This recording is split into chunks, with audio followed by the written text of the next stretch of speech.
Hello, everyone. Welcome back to another week in Cyber U.S. history.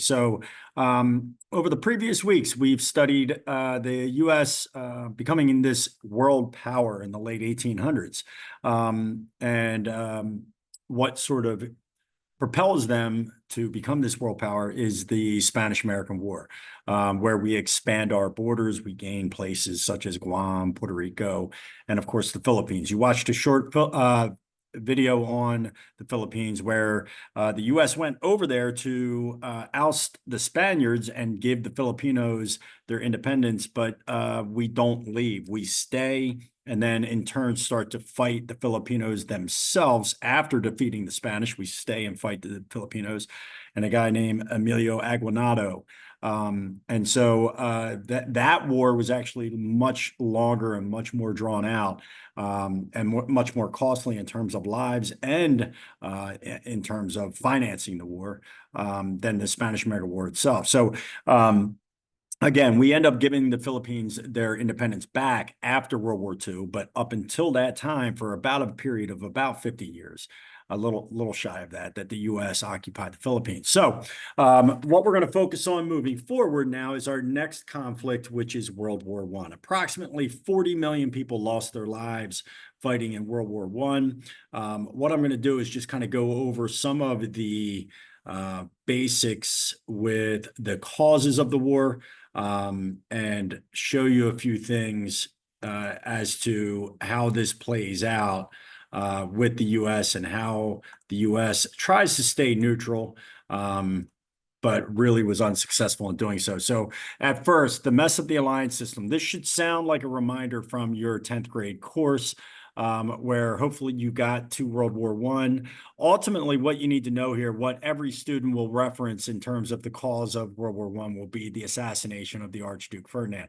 And you wouldn't be wrong. That's really the catalyst. But if it was just the assassination, we wouldn't have had a world war, right? So there's much more to it. It's really the alliance system, these countries that had made treaties and pacts with each other prior to 1914. But ultimately, this guy, Gavrilo Princip, and the terrorist organization known as the Black Hand, went and assassinated the Archduke Franz Ferdinand of Austria-Hungary. Why? Because the Serbs wanted their independence, right? So another big part of this is nationalism, and the desire to be their own nation. And we're going to see that the map changes drastically from 1914 to 1918. What comes after the war is a brand new map in Europe. So again, you could kind of read this on your own, but ultimately the good guys are the U.S., Great Britain, France, the Allied powers, and Russia.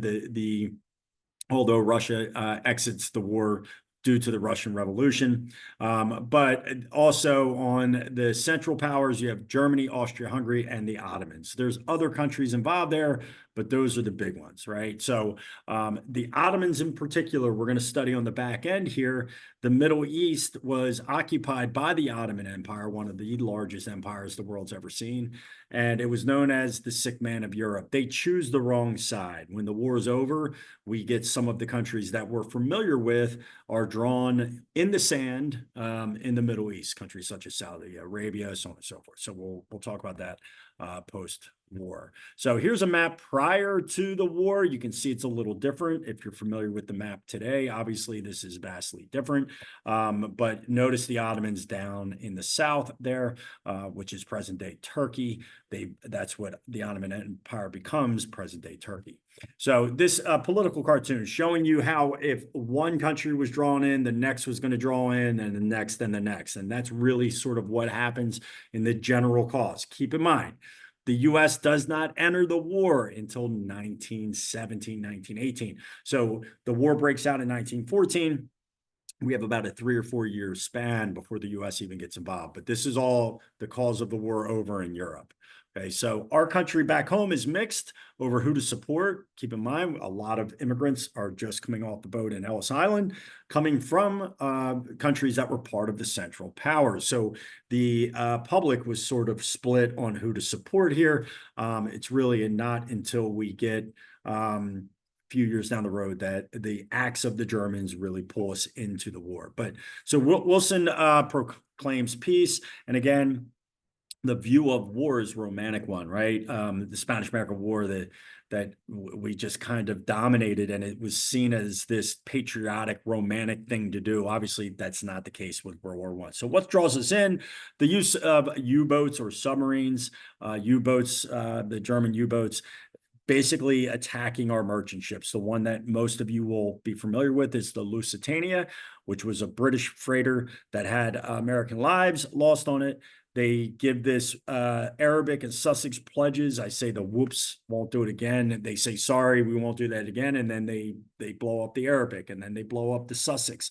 So the Germans are really attacking the seas, which really is the number one cause of the U.S. entry, this idea of the freedom of the seas. So other causes, we had loans mainly to the Allied powers, and trade with allies rocketed. So the economic causes as well. All right. So it's not until January of 1917 that Wilson basically calls for declaration of war.